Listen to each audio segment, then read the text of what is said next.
Okay, so it's around maybe 11:23, 11:24 Central Standard Time. It's what day is Wednesday. It is the third day that I've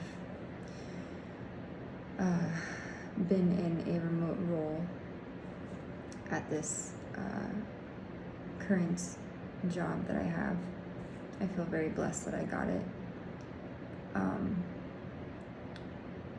But I'm just going to be very candid, and I'm not going to talk about the job. I'm not going to talk about, I'm going to share my thoughts on things that I think are very important, because I feel like this is a really pivotal time in my life.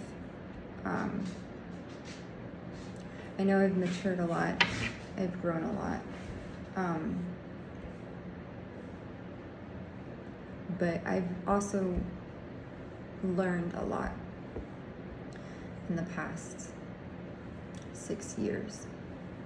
One, and I'm just going to share these really quickly. One is you can't change people. No matter how hard you try, you can't change people. It's an expression, you can bring a horse to water, but you can't make it drink. And I've always been under the impression my entire life that if you show enough love, respect, kindness, and compassion to somebody, that no matter how evil they may be, you can change them. That's just the way I've always lived my life. That's what I thought ever since I was a little girl.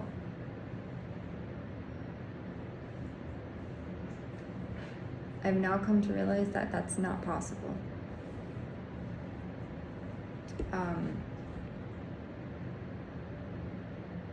And that's really heartbreaking to me.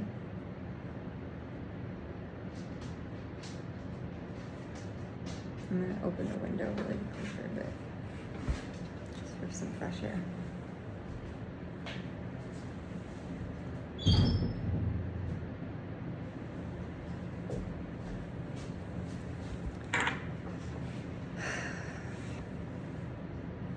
Some other things I've learned. Real talk time. Life is not sunshine, butterflies, and roses like I thought it was.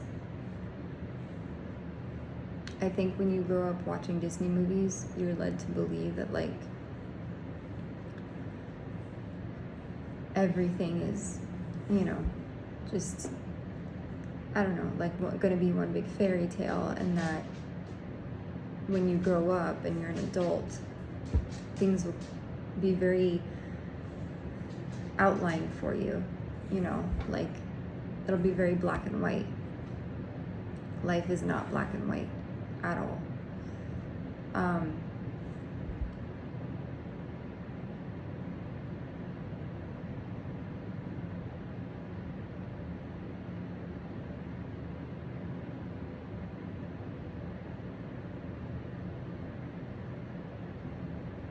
And the other thing I've learned is, as you grow up, things will change. People will change. And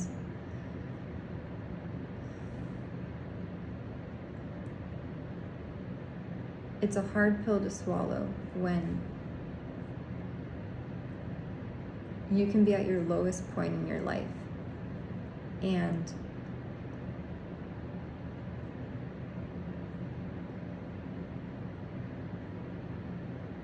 you would think people would extend their hand out to you. And I don't mean a handout like a handout, but like a, here, I will help you kind of situation.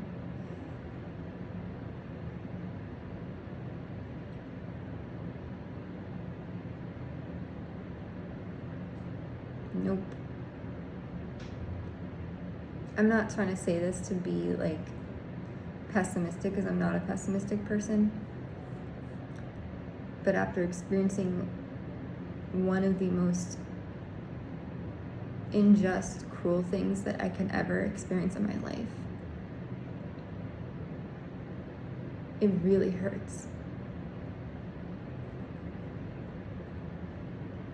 When your own family, this is the last one here, is that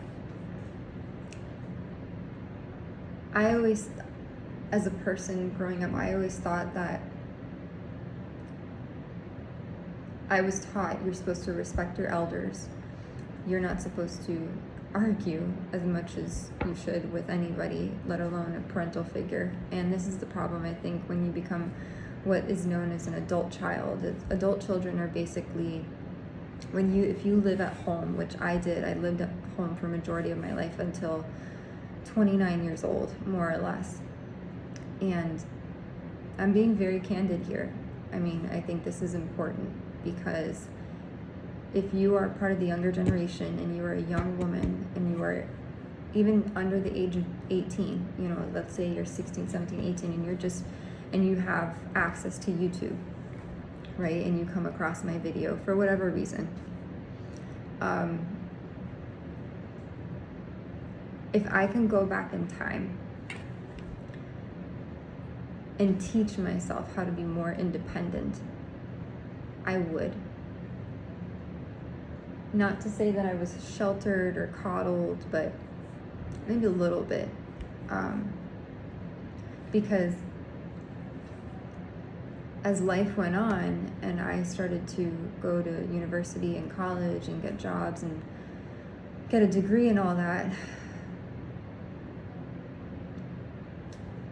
I was exposed to the real world. I was exposed to things that were different from, you okay, baby? From what I knew to be in my household, right? Which was, it seemed that way. It seemed like there was a lot of love. It seemed like there was a lot of peace.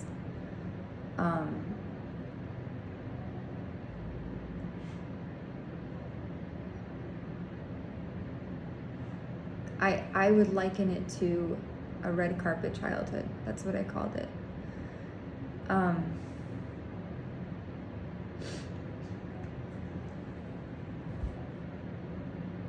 gonna hold my rosary in my hand because I'm pretty sure the dinner I ate was also laced with things or drugs, I guess, or even Medicaid. I don't know what to call it at this point. You okay, baby?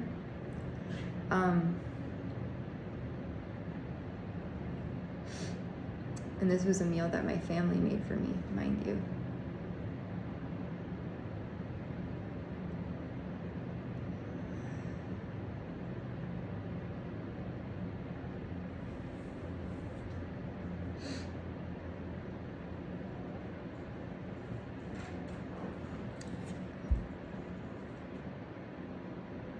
It's a very hard pill to swallow in terms of family dynamics, and I don't know what, people out there, everyone's family is different, right? My family, the way I was raised, is different from the way that your family was raised. And some people have really wonderful families that they're still really close to and that they love dearly. And other people are estranged from their families. And family, one of the things that I prided myself the most on in my life was my family. I'm telling you, I wish I could have bottled up my childhood experience and shared it with the world. I really would. Like, there's people that I remember in high school I used to come across, and they didn't have that. They didn't have that experience with their family. And I was the type of kid where basically we went out to dinners all the time. Anything I wanted, like cars. I mean, my parents would lease those for me. I had a very spoiled, I would say, red carpet childhood. And teenage adolescence. And then I was done this major injustice. And it caused a really big rift in my family dynamic, to the point where I questioned my own reality. And this is the reason why, is because the things that I've been told by my own family in regards to the situation that happened to me, it's very dismissive. They act very nonchalant and flippant about it, as if it's not a big deal. You know, stalking is something that should be taken very seriously by people. And, you know, I have my mother tell me, and I'm saying this specifically because of, you know, it happens in colleges, it happens anywhere and everywhere. There's women who get into relationships with men that, marriages that the husband is very domineering, and I always tell myself that I want to make sure that that never happens to me, because I'm a very kind soul, and because I don't like confrontation, and I like to see the best in people. I see the potential first, and then I go by that. That's a very dangerous thing, because you can put someone on a pedestal that may not be good for you, and you can end up in a very toxic, abusive, narcissistic empath paradigm. And I find myself butting heads constantly with my own family in regards to legalities, things that happen within my life in the past 6 years. And I had what could only be construed earlier today. I had my family over, and I had them over in the effort, in the hopes that, you know, in my mind, that I could sort of forge this, you know, the gaps, because there are a lot of gaps now. And anyone that knows me from my past, you know, because I've reached out to a lot of people this past week and a half to try to find refuge, to try to find safety. Because Chicago in general just doesn't feel safe.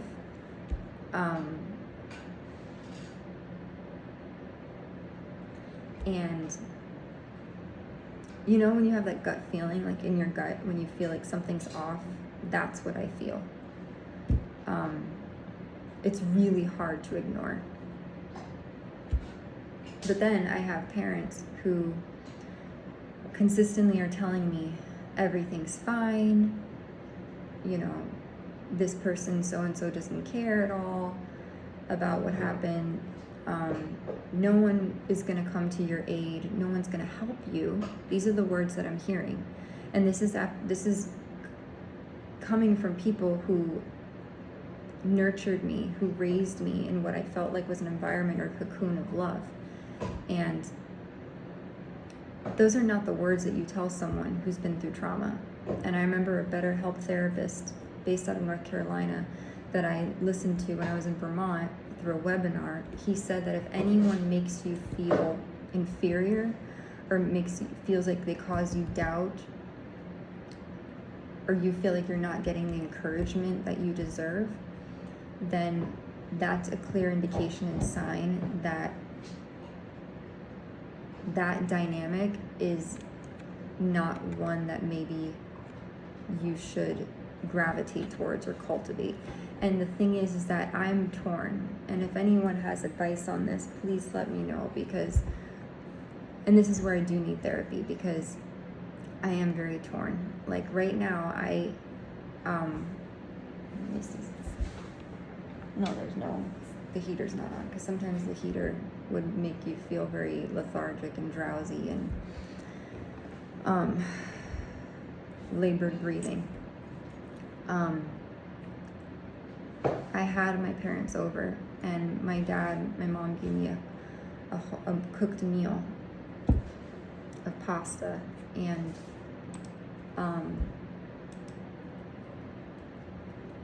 I feel very sedated after that. It's the best word I can use. Not really mellow, just sedated, and it feels, and my eyes felt like they were twitching. I don't know if that's the word, twitching. Like, I know with ketamine, there's a drug called ketamine. It's used in the treatment of PTSD and anxiety, depression. But the thing is, my parents, to the best of my knowledge, not that I know of, aren't doctors, so, or nurses. My mom did study nursing, but,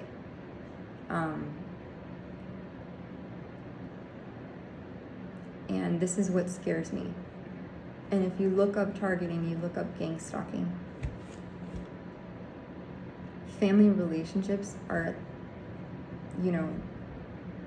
become very strained because of this experience.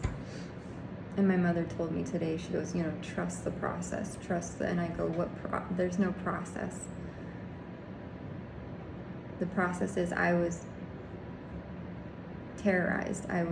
Feels like I'm being tortured. And you say, how is that possible? Cyberbullying. And I know getting off the phone is half the battle, because you don't want to feed your mind toxicity, right?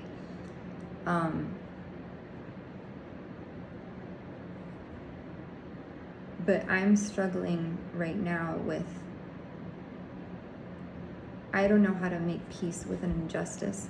I don't know how to make peace with not getting the closure that I thought I was going to receive. And I say this because I was looking at my card over there. I say this because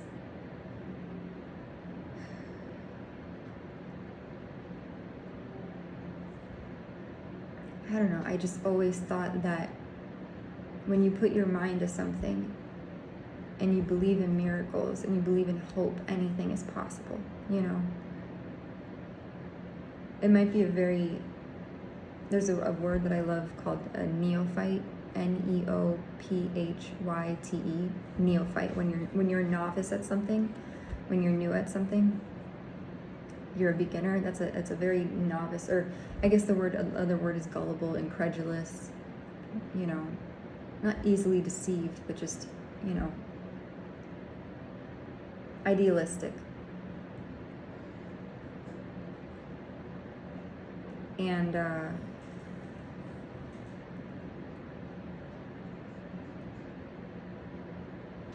the world is not like that. And I witnessed firsthand today, and it's amazing because it's like it was a repetitive cycle that I just experienced today. Like because 6 years ago when all this happened and I was living at home, and when it just started, I had these on a consistent basis arguments with my family about what transpired and what went down and everything back home when I was in Miami. And I told him about, how I would be running, and then a group of a horde of cops, ones came up to me very closely and surrounded me. And I'm not making that up. And it was very strange. And one even gestured or gesticulated to his holster. And I'm just and I was going on my daily run, stuff like that. And I don't really go out that much anymore. So around, especially in Chicago.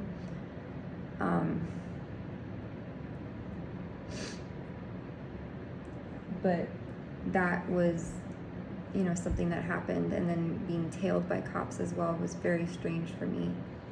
And when I was relaying all this to my family, my mom especially, and it's very strange because my mom is someone that I was extremely close to. My mom and I were the type of people that we finished each other's sentences. We used to have a joke that we called ourselves Edie and Edie. So if you don't know Edie Bouvier in Grey Gardens, literally Edie, like they I don't know how they got into poverty, but basically they were like, they lived in the Grey Gardens mansion together.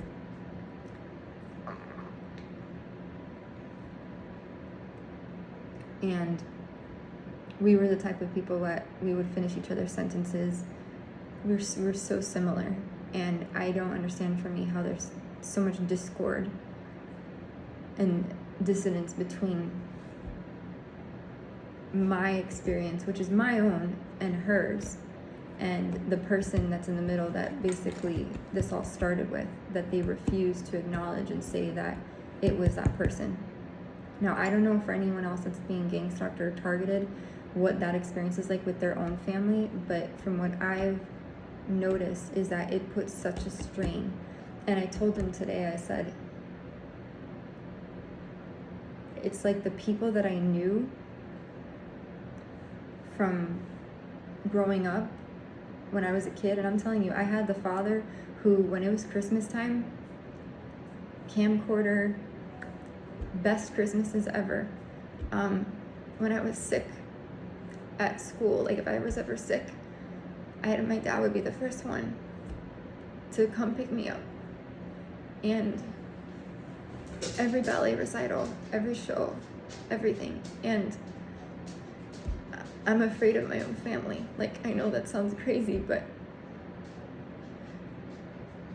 like I even told my father today, you know, don't go into, like, I don't even, because I told him not to even use the bathroom in the apartment.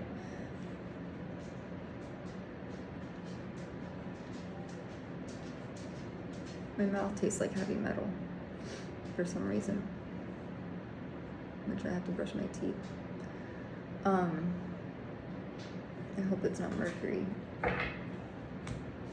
Who knows? But that we can't seem to agree at all in regards to the situation that happened to me. And if anyone else is going through a similar situation and you have some advice on it, I know some people would say, oh, cut off your family, cut off this and that. But if I do that, then I have no one. Like literally, I will have no one. Give me one moment.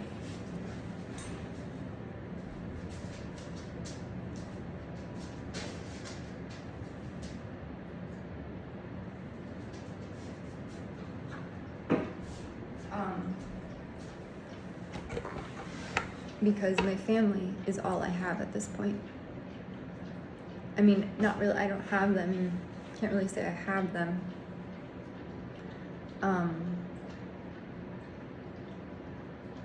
It's very just a lot of tension, disagreement, arguing, and it just seems like they sometimes it feels so insensitive. And I know if someone was listening to this, they'd probably say, oh, tell this to a therapist. But I've told this over and over to a therapist. And some of them say, you know, get your distance from your family. You know, you need to be independent, not codependent. And then some people say, you know, set boundaries and only disclose certain things, you know, to them. And I'm struggling with that because I always put my parents on a pedestal and I always looked at them as like authority figures, obviously. And as a 34-year-old woman, I should be making my own decisions. But I also want to incorporate my family in my life. And I've had other people tell me recently, oh, go back to your family, talk to your parents. And I go, but yeah, every time I do, we end in an argument and it's very strained and it's, you know, forced and it's just...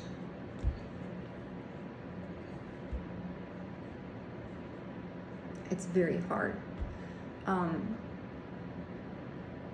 So I don't know how to move past this situation with them. And it's a very sad day when you can't even, when you feel like you can't even trust your own family.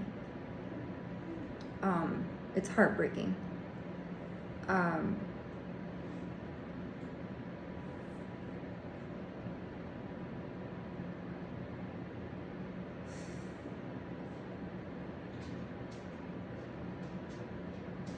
And I say this with a really heavy heart.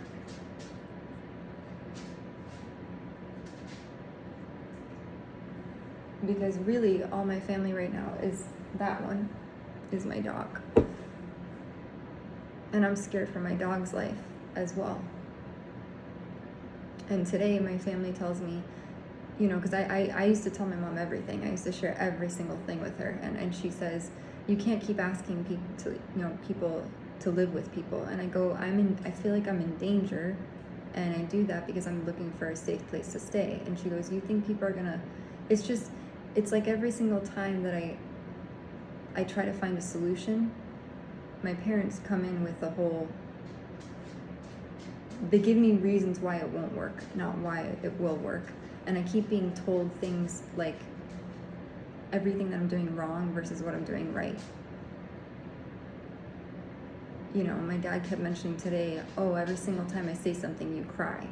Or every single time I ask you a question, you start crying. And I go, yeah, because I'm traumatized.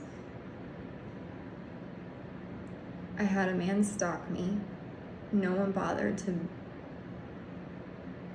investigate it back home. No one cared. How do you think that makes me feel?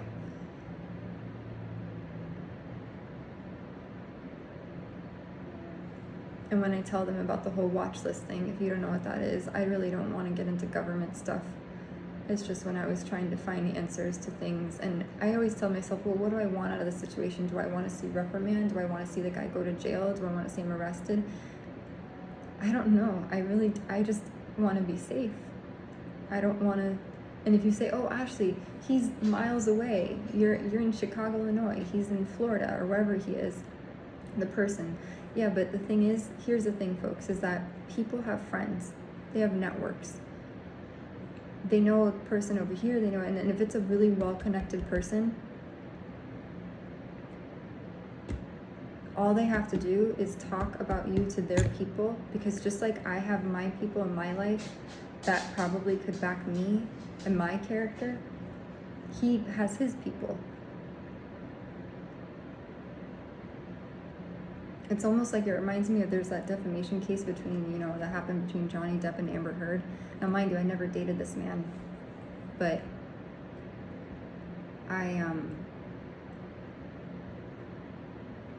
we were colleagues, in yoga, when I taught yoga.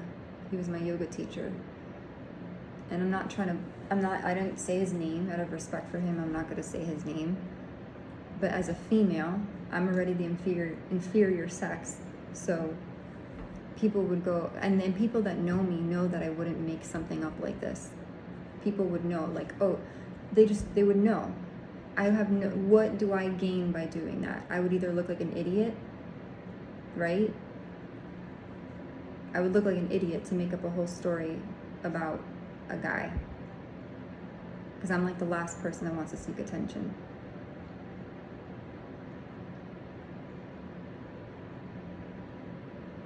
But the rift that it caused in my family is just, it's like talking to a wall.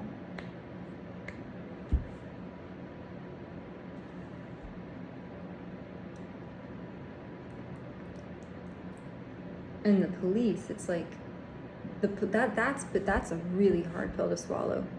If I'm being really candid and just real talk time, that's a really hard pill to swallow, is the police situation, the law enforcement situation. Because God forbid, it's like, do I have to have physical wounds and be raped and like battered and bruised for people to believe me? Me walking into a police precinct with my eyes bawling, like, like petrified.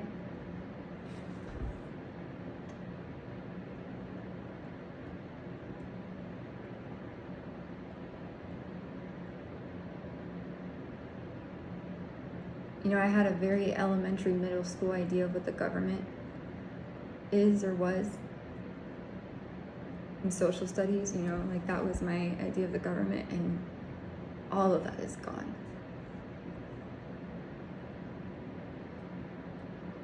My yogi self, my higher self, positive happy-go-lucky, carefree Ashley self is like, no, there are good people out there. Speak faith into your future. There are good officers that care and stuff like that. You know. But at the same time,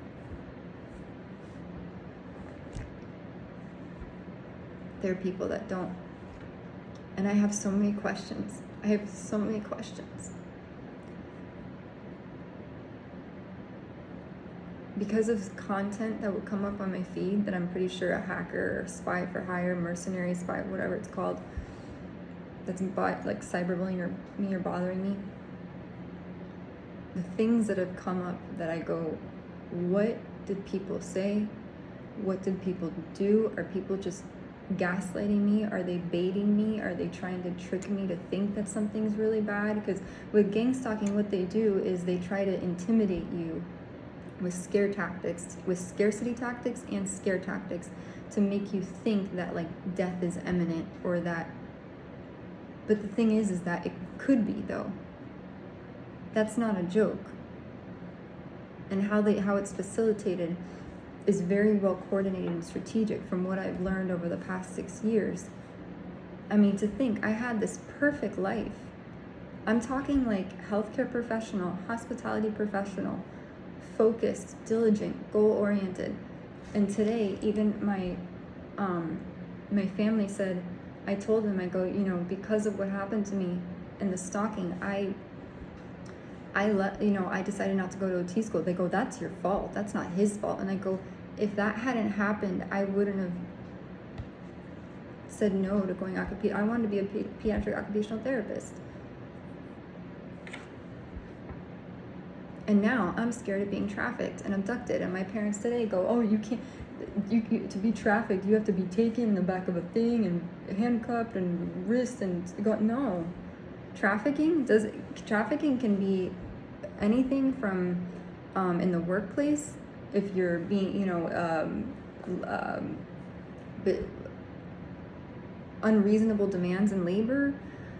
It could be sex trafficking there's people who get sex trafficked through like Airbnbs with like hidden cameras.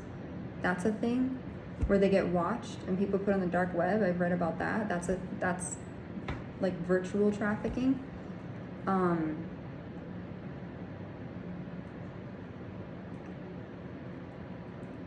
mean, it's a real thing.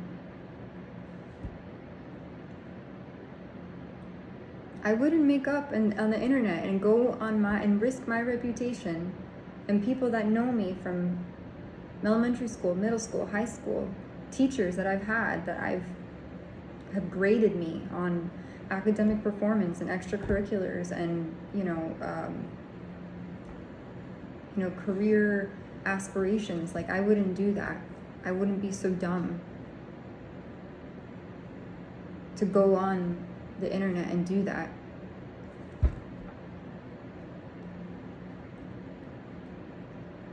But I am scared.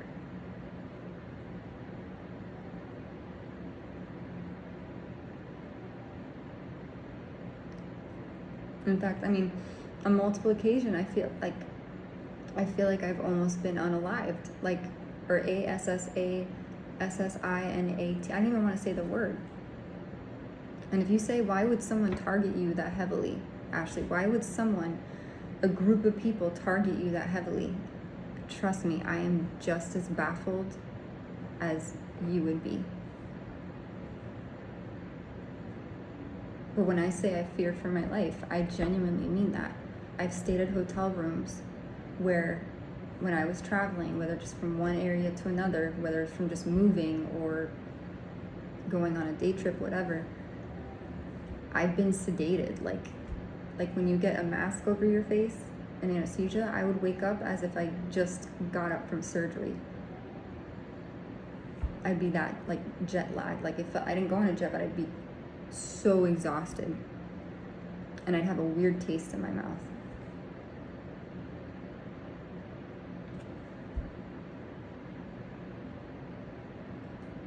I sometimes even wonder if I've been sold.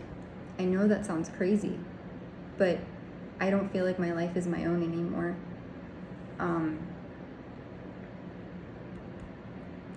And I'm the perfect candidate for it. Now I'm extremely vulnerable. I'm in the vulnerable population, right? Because poverty, destitution, right? Poverty, isolation. Look at all the parameters for trafficking.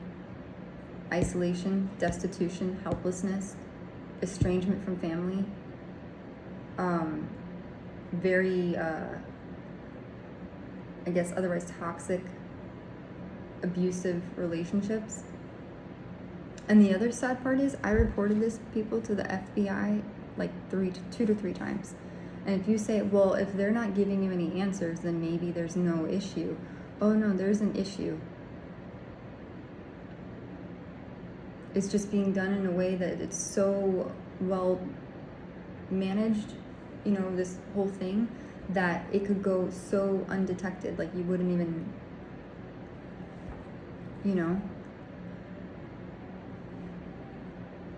If I suddenly disappeared without a trace, I guarantee you, I mean, I don't have enough of a following on YouTube for people to go. If I had like 100,000 subscribers, then people may go, oh wait, whoa, where did she go? She's, you know. And there's people on YouTube who have that. There's one lady I follow, I used to follow her a lot, a card reader. And she used to really, you know, that woman got into some very heavy stuff. Like she was really making some strong allegations, and those are things that I don't do readings. Like if I do spiritual readings, it's more for like personal growth and development, for like enlightenment.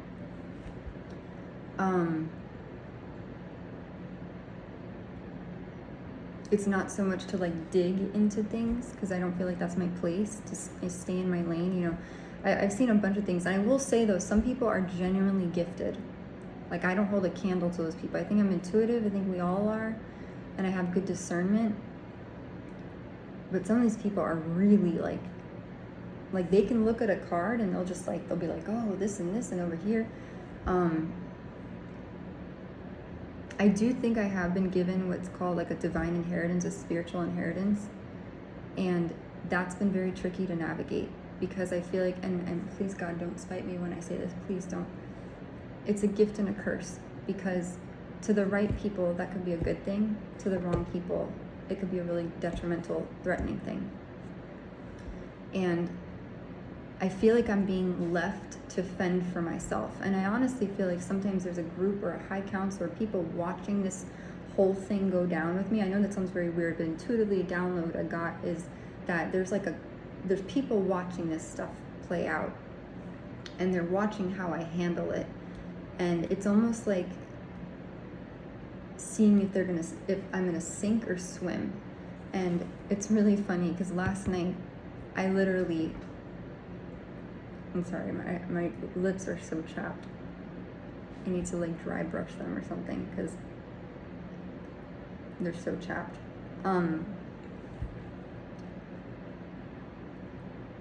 Last night was really rough in terms of sleeping. When you're targeted, it's a lot of noise harassment, unexplained bruising on your body. You get aches and pains. There's something called Havana syndrome that's also alleged to be part of that.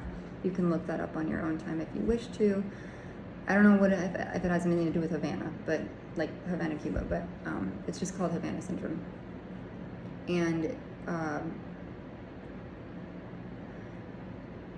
I woke up several times, and there's a condition called dysautonomia, which is like when you're going to sleep, you feel like you're losing consciousness, or you feel like there's sleep apnea where you're like. There's also something which, again, I'm not a conspiracy theorist. I don't like to dabble in that. I'm just going off of what I've read online. And this is another thing my father told me today. He's like, oh, online, that's not true. All this stuff you're reading is a bunch of BS, and those are just people. No, there's literature. Like, there's people who've done the research. Other people who are targeted or being gang-stalked, if you will. Called remote neural monitoring, and allegedly it's not always the government. I want to first put that out there. I don't know how exactly it works, but there's like people who can hack, and the idea is that they can like monitor your brain wave activity from a distance or something. I don't know how it works. I'm not a scientist. I don't know. don't shoot the messenger. I don't know, you know. And people get targeted for different reasons. I know exactly, I know how mine, I did a police report and then my entire life changed after that. And that's what, that's my point of contention, you know, with my family. They refuse to acknowledge any of that. And I'm looking forward to the day where I don't have to talk about this anymore. But the reason why I do is because lately the hardest hurdle I've been having to overcome is the food that I've been eating, everything, I kid you not, has in some way, shape, or form been tampered with. And I don't have, you know, the only way I can go by it to say that is because I feel different after eating it. I mean, I've eaten food my whole life. When I was a baby, when I was a teenager, when I was a young adult, when I was in my mid-20s, and I never had any issue. Not to my knowledge, unless I was being targeted before and I just didn't know it, and maybe I was oblivious to it, and maybe it just got more pronounced and more demonstrative after what happened back home. But as of recent, especially in the past few weeks, and this was tonight, crying my eyes out, telling my parents, you don't understand what I've been through the past, you know, 2 months. I mean, I'm literally 90, like I made the other video earlier, and I decided to delete it because I was mentioning something about my job, and I really want to, just for all intents and purposes, out of respect for the new job that I have, I don't want to mention any of that. So, you know, keep that professional, not separate. You know, and I feel like that's a rarity and a gift, especially when you're targeted in this day, in this job market. It is so hard to get a remote job, or any job for that matter. So, but I'm basically, like I showed today, I'm 92 pounds. Like, it looks like I seem okay, but I'm actually, like, not. Like, I'm very, like, I'm tiny. Like, it looks, that's just because the clothes are baggy, but from the side, I'm, like, tiny, like, ribs, you know.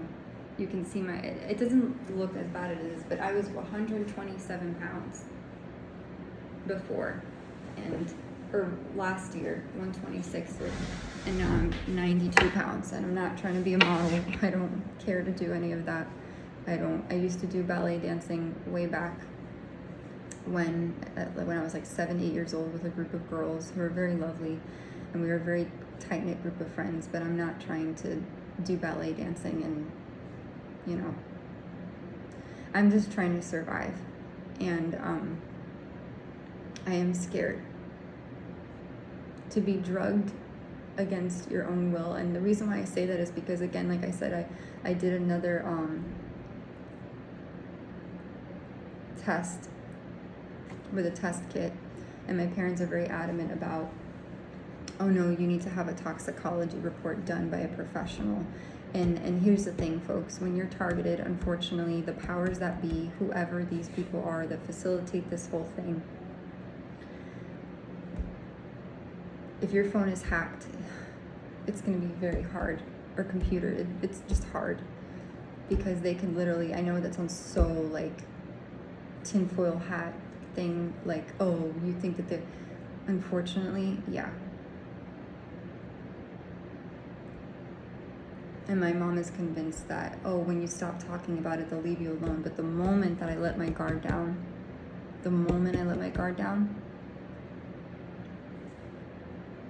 is something happens.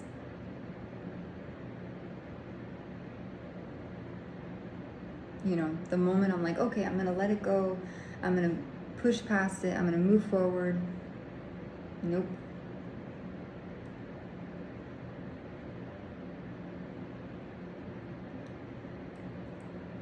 You know, and it's scary.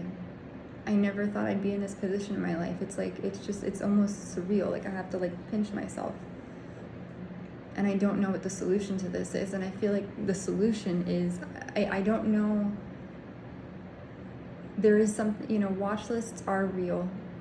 Some people try to say that they're not. They are. There's people who are put on watch lists because they're suspected of something, and then there are websites about targeting that indicate that there's some people who are not on a watch list for criminal purposes, just for non-investigative, but I don't really know what that's about, and I keep wondering if maybe that's what this is about. There is something called the FOIA, Freedom of Information Act. I tried to obtain that back in Virginia, but they couldn't really provide me with a lot of information on that. So I kind of let that go. You have to reach out to the government to do it. It's through I don't know who exactly, Department of Justice. I've reached out to Department of Justice about this stuff, and to no avail. It's just, and it's I've gone literally from Florida to Philadelphia, Philadelphia to Virginia, Virginia to Vermont, Vermont to Indiana, Indiana to here. And I've tried, I go, why, who are these people? Are they assigned to you?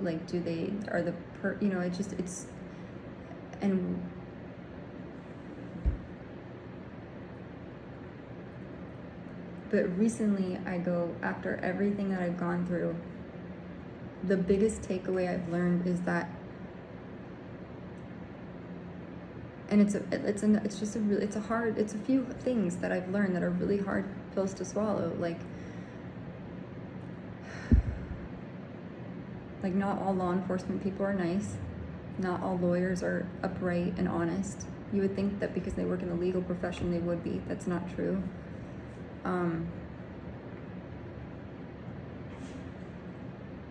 Your own parents who can, maybe not turn their back on you, but disagree with you.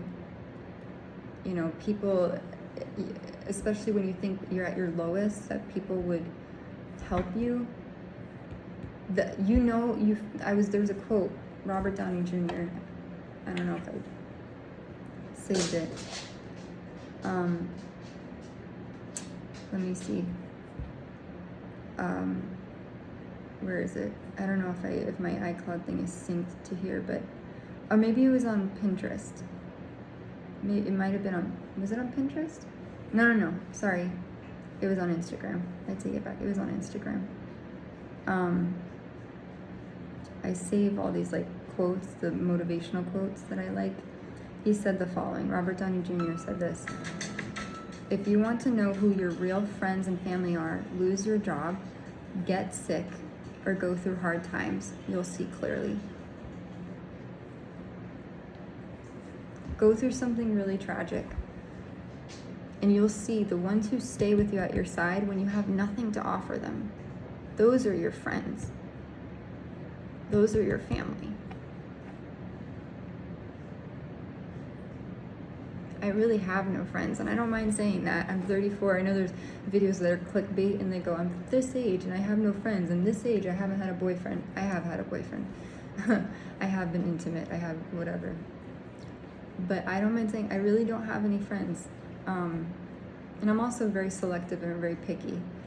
And I think there's a quote that says, friends should be like books. Few, well-read, and chosen, or something like that. I don't know.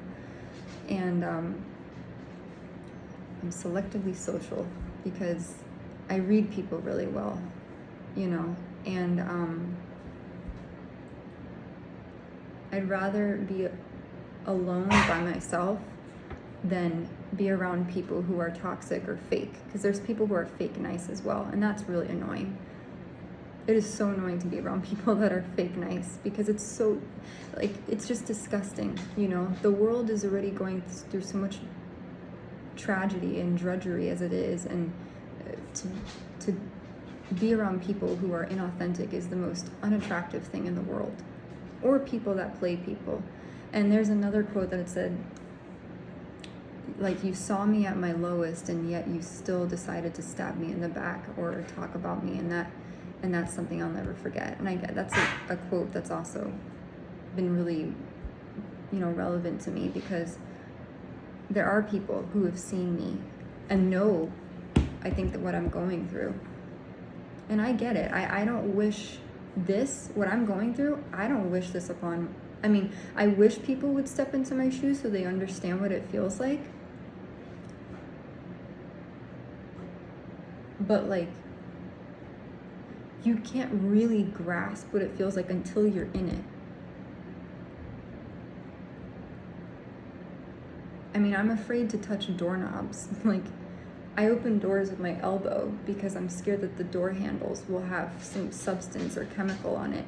I wear a mask in my own building, and sometimes I even close my eyes because one time I went downstairs and I told the landlord this and he said it's fixed, but I went downstairs and I thought I breathed in a weird vapor and I felt like I was going to suffocate. And I get it, panic attacks can simulate that same feeling of agitation and suffocation or asphyxiation, but this wasn't that. This was like, I came back up to the apartment and I felt like I was fading, like losing consciousness, and I'm like, oh God, what did I touch? You know, it's no joke, folks. Trafficking is a real thing. It's not a joke.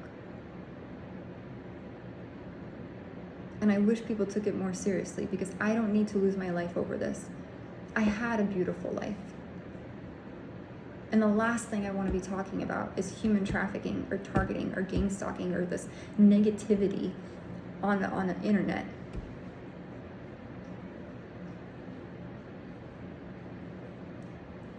It's the last thing. I mean, I started this new job and you know, it's, I don't say fair pay, it's entry level pay. You know, I have gaps in my employment now because of everything that's happened. And I can't really say I have a disability. I don't have like a physical handicap, but like mentally, because of CPTSD, anxiety, depression, whatever, I am considered disabled. But I'm well able, like I can function, walk, talk, and everything. So, but because of everything that's happened, I went from being I wasn't a shining star. I wasn't like the top A student. There are people in my class that I went to middle school with that are like, I mean, I looked up one girl, she's like a neurosurgeon or a neurobiology researcher, PhD at Harvard. Like, and she was the girl's smart. I mean, she deserves it. She was so book smart, you know, and I don't envy her at all. I would love to sit next to her and pick her brain about stuff and research and whatnot. I wanted to do research, but within my own field of child life therapy. So I've already gone through the confluence of emotions of being angry to just frustrated, deny, all this stuff. But it's just, I think the hardest pill to swallow is like the fact that I feel let down by the justice system. I don't know how to navigate my family dynamic and relationship. And I'm not going to say any names out of respect for my family, but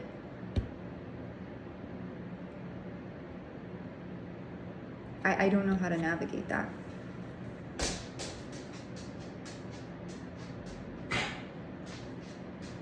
Because I don't. Because your gut tells you one thing, your head tells you another, your heart tells you something else, and then you hear from people who are your family, right? The people who raised you, and I go, but are we obligated? Are we supposed to listen to? I don't know.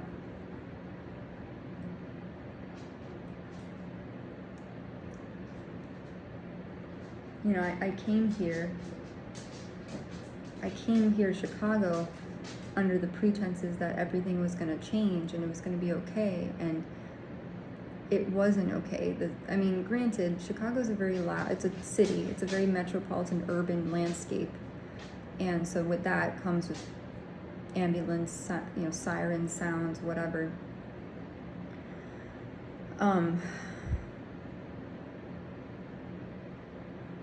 And I get that, but it's almost incessant and like blatantly, they make it blatantly and explicitly obvious that their presence is known, whether it's a trash can company or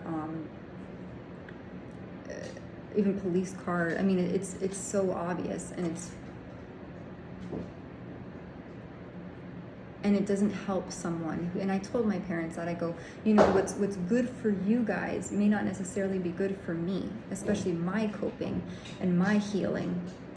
And I know I need to go to therapy. I've been to therapy so many times, but therapists can't provide you safety. Therapists can't tell abusers or stalkers or hackers to leave you alone. A therapist they just can't do that. They can't provide the legalities or the legal aid or restitution or reparation for what I've gone through.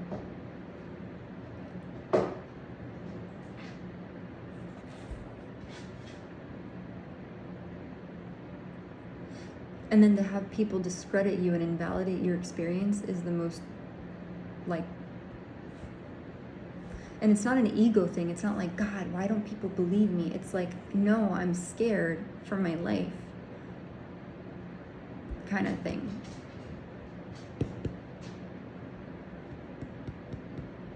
I'm scared of getting hurt. I feel like a cat with 9 or 10, 11, 12 lives. Like, I mean, the things that I've suffered through. I've walked through, I think, buildings that have had toxic vapors and gases on purpose, intentionally put there.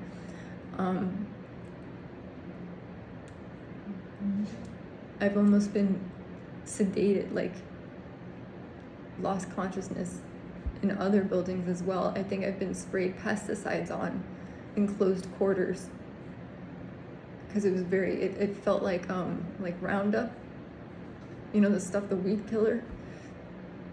It felt like Roundup, and I'm not going to say where, but it was at a place of work. And that was terrifying.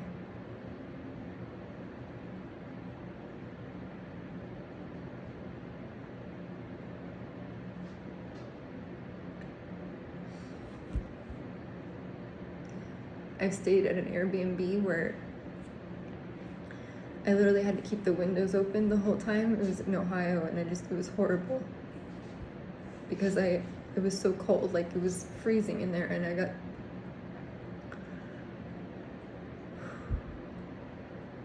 I felt like shards of glass were piercing my body, and it was so cold, my muscles were trembling, and my skin was so pale, I was so white.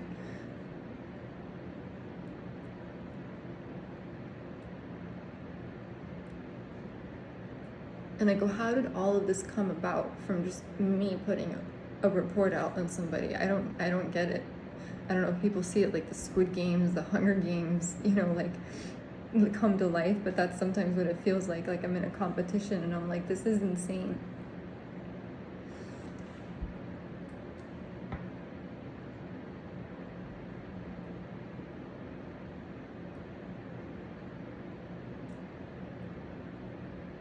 So imagine, just to give you guys a perspective, imagine trying to balance maintaining a job, a new one at that. When you know, a new job brings a lot of excitement, right? And promise, and you're supposed to focus on advancement and, you know, all this stuff. And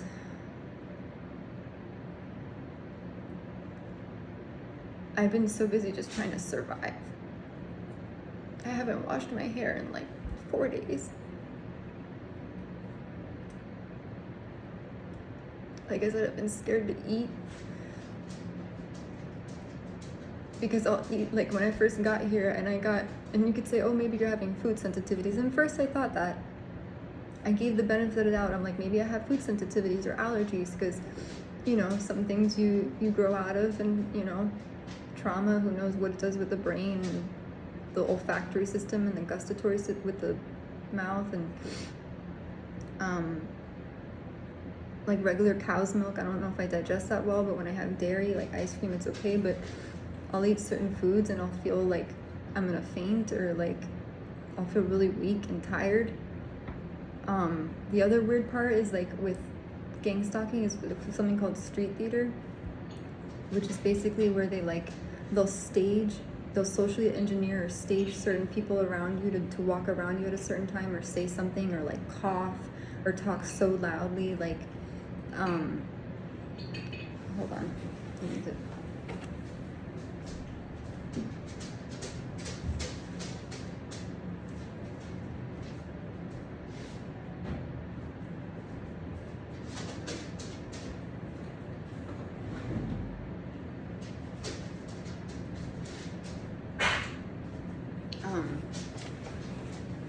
you know, they'll walk around you and say certain things or be very overly exaggerated in their movements or what they're saying so that you can hear them. And or they'll wear a certain shirt. Like, I remember when I was in Indiana, a girl made it imperative to walk by me when I was walking Bonnie at the park, and she had a shirt that said Harley Quinn, the Suicide Squad, in a movie with, I think it was Will Smith, Margot Robbie, I forgot who else, but, and I was like, and on my YouTube feed I would see stuff that said, oh, here's the noose, use the noose, what it's like to this, what it's like to get shot at, what it's like to be kidnapped, like weird stuff like that would show up on my recommended feed on YouTube. And yes, you could say algorithm, and I was like, I don't think so. So that's been scary. And then also too, like I would be going you know, when I was in Virginia in Target, I'll never forget, I went down a certain aisle to get a mug because I love their ceramic mugs. Target always has the best stuff. Threshold brand, Heart and Hearth, I think, Magnolia, whatever. And all the cups were turned to say like cancer. And then I go back to my apartment building and a woman was wearing a shirt that said hospice on it. And it had, and then another person, I remember here, I don't know if it was here or somewhere else, or Virginia or Vermont, people would walk around me with breast cancer. And it wasn't October, Breast Cancer Awareness Month. They would wear breast cancer shirts, you know. And I'm like, and then so that goes into your head and it's planting a seed of like cancer. I was like, oh God. And then I kept wondering, like, it's just those kind of things that, like mind games. And I don't know why someone for the life of me would go all that way to do all that trouble to just play with someone's head like that. But people do that, I guess. I don't know. So I've been trying to rack my brain, going back and forth, trying to because a lot of this stuff is psychological warfare. It's psychological and spiritual, what I've come to learn. And if you can tame your mind, that's half the battle. But what I'm nervous about is all this other outside stuff that I can't control. Like I can't control if someone drugs me with ketamine or fentanyl or roofies or lithium, or because I kid you not, like, and I went, like I didn't go to med school, but I shadowed residents. Like I've worked in healthcare, I got my master's in psychology, I've worked in the ER, and I've worked with psychiatry patients. And I love to learn, and I love to read, and before, and I used to read a lot, and now the book that I'm reading, it's I need to go back to reading it. It's called Becoming Bulletproof. It's by a former Secret Service agent. Because I told myself, if I'm going through all this stuff, I don't know what it is, I need to do, you know, protect myself and get in that mindset, because I'm not like that. I'm very docile and non-confrontational, and so I needed to, you know, be more, not aggressive, just there's certain women you know that you can't mess with them, and I'm not quite there yet, so I am definitely one of the vulnerable ones. But anyways, the street theater thing, or the street theatrics, that would be part of it. So navigating that has been tough because it plays on your head, you know. Like another example would be, I remember there was a time when I was being intimate with someone, or whenever I was dating someone, whatever city I was in, I immediately after I would step outside the door and there would be a couple, like couples all over with babies pushing their kid in a stroller, like at absurd amounts. I'm like, holding hands, couples holding hands, people, and I'm like, and then another time would be I'm trying to think, there's so many different, like, oh, friendships. Like I've been wanting to forge better friendships with people, and there was one time here in Chicago where these women literally right in front of me, like they made sure they were right in my pathway, and they were like, hey, how you doing? Oh my God, handsome. I miss you. And like they were embracing. I'm like this. They were being so obvious. And I go, Ashley, just don't let it get to her. Just walk on by. But it's been very hard, and I am scared. I am very scared about losing my life to this. And not on my own accord. Like, I would never do anything to harm myself ever. Like, ever. I don't believe in that. I think suicide, all of that is like the worst sin, second to like infidelity and cheating and stealing and lying. So it's just, yeah. But I don't know if I'm going to title this, I don't know how to make peace with injustice, or making peace with an injustice. How to make peace, I don't even know how. I don't know how to make peace with it. I don't know how. I know I need to, but I don't know how.